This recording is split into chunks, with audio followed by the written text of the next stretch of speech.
Because someday you'll look back at this season and realize it wasn't a detour. It was the foundation for everything that came next. The middle might be messy, but it's also where the masterpiece takes shape.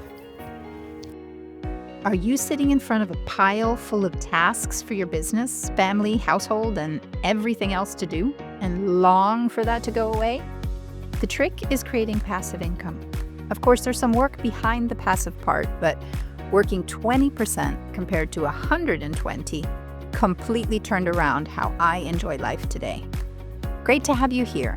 Are you ready to move the needle, work less, and earn more? Grab your latest craft project and your favorite drink. Let's stitch together purpose, profit, and peace to create the life we've long been wanting. Hey friend, it's time. Time to talk about the messy middle. Then again, there's always another messy middle approaching. You know that space between the excitement of starting something new or being at a new level and having that feeling like you finally found that solution to bring you to the place where the joy of finally seeing your results is supposed to last forever? The dream of kind of finally landing. But then again, you realize there's another journey ahead, another goal, another thing to reach.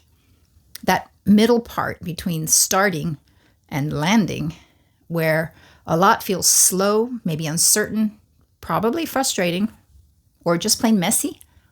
Yeah, that's where most of us actually live and work, day in, day out.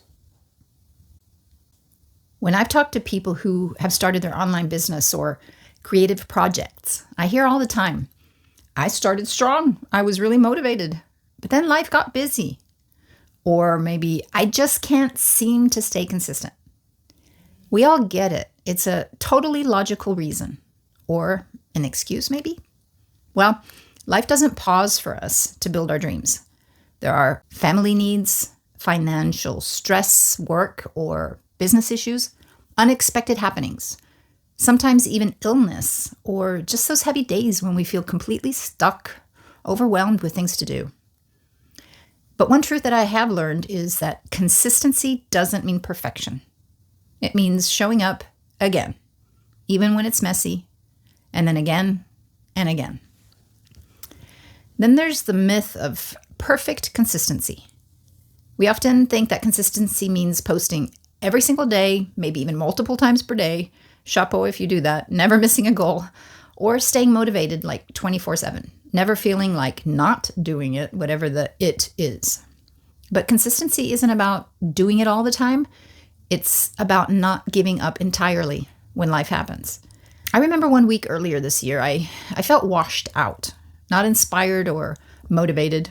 Well, often motivation can be overrated. I can't even recall if there was a reasonable excuse or I just simply felt tired from a bunch of activities and getting disappointing results. I definitely needed a mental retreat. I absolutely didn't feel like posting on social, and certainly not just because I needed to feed the algorithm. So maybe less than 1% of the people might see that post. I hadn't worked on any craft projects for a while. I was doing a course, or actually courses, and testing some new things. It felt like spitting against the wind with certain things.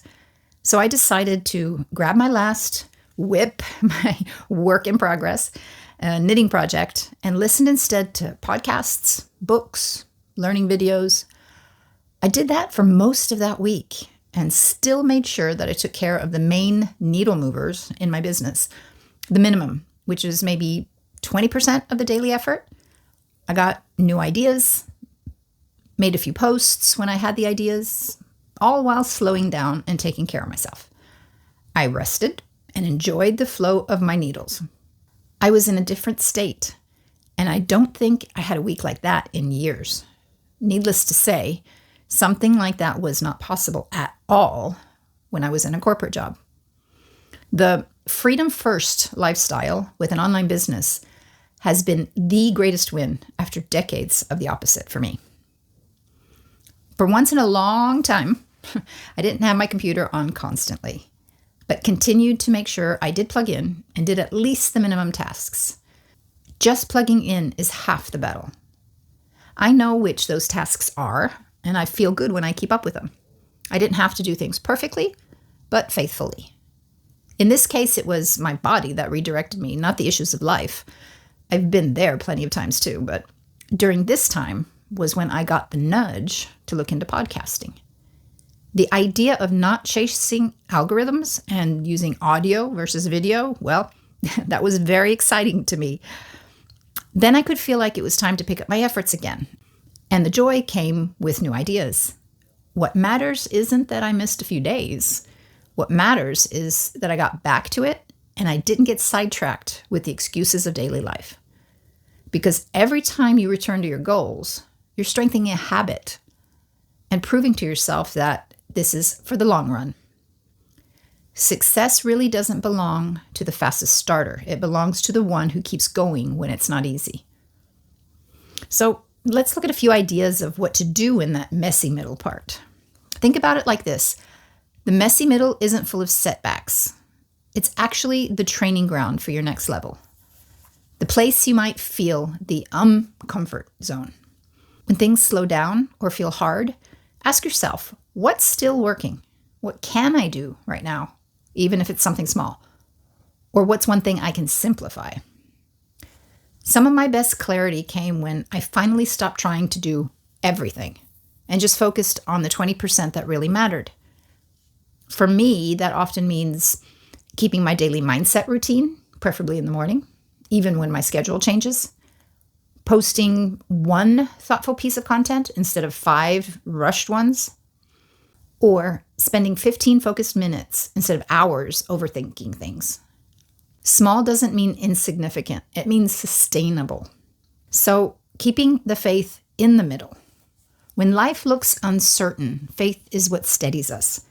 It's also painfully clear that if we don't have faith, we won't get to where we wish to be. We don't get there by wishing. It's easy to trust when everything's going right, but it's in the waiting that faith grows strong roots. For me, I've realized that when I can't see the next step clearly, I don't need to see the whole staircase. I just need this trust that I'm still on the right path. If you're a person of faith, you know this truth. God doesn't waste the waiting. Those slow seasons, the ones that feel like nothing's moving, are often when He's very busy, preparing us, shaping us, strengthening us for what's next, so that we can handle what's coming up next. Sometimes the middle of the story is where the most important transformation happens. Looking back, there are many times I can see that stepping out in faith moved me forward rather than just marching in the same place. Quitting a job when I didn't know what would come next. That actually happened 4 times in total. Wow. Going through the adoption process was another one. Not knowing if we would be 3 or still just 2 of us at the end of that 4-year waiting period. Starting a business, smaller ones, and also the one I have now. I'm sure you have similar examples. We just need to be reminded of them sometimes. So let's have a look at 5 simple habits for staying consistent. If you're in the messy middle right now, here are some practical things that help me stay consistent when life's complicated. First, set a minimum bar.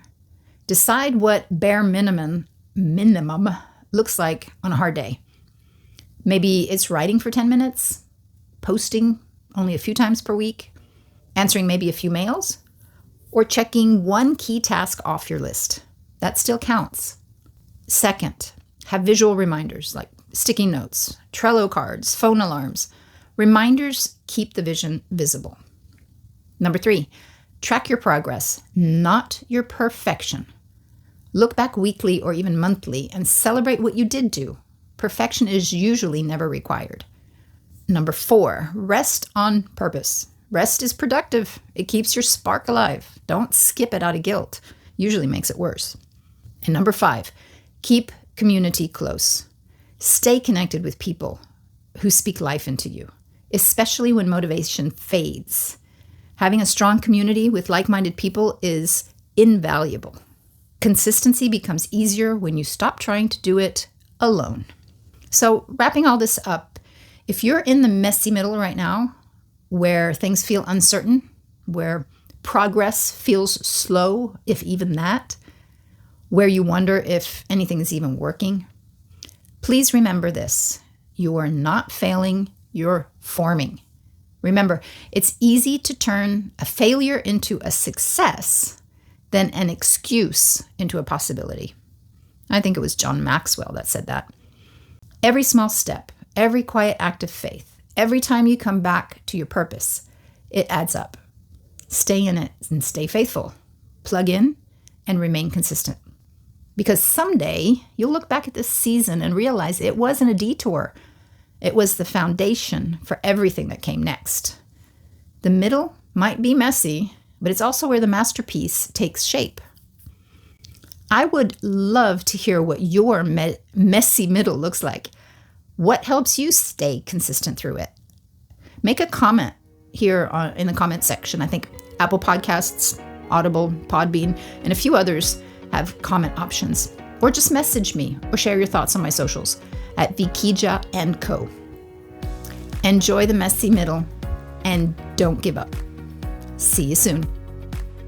I hope this episode helped you move forward toward your goals and dreams, and that inspired you in some way. If it did, please do share it with a friend, and it would help me greatly if you would like to leave a review on the show.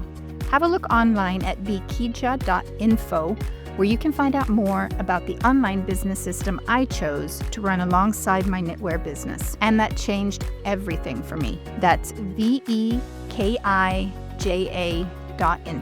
There's a link and more info in the show notes. I'd be happy to mentor you every step of the way. Keep your heads up and take consistent steps forward with your eyes on the prize. And remember, mindset is the largest factor for success. See you next time and be blessed.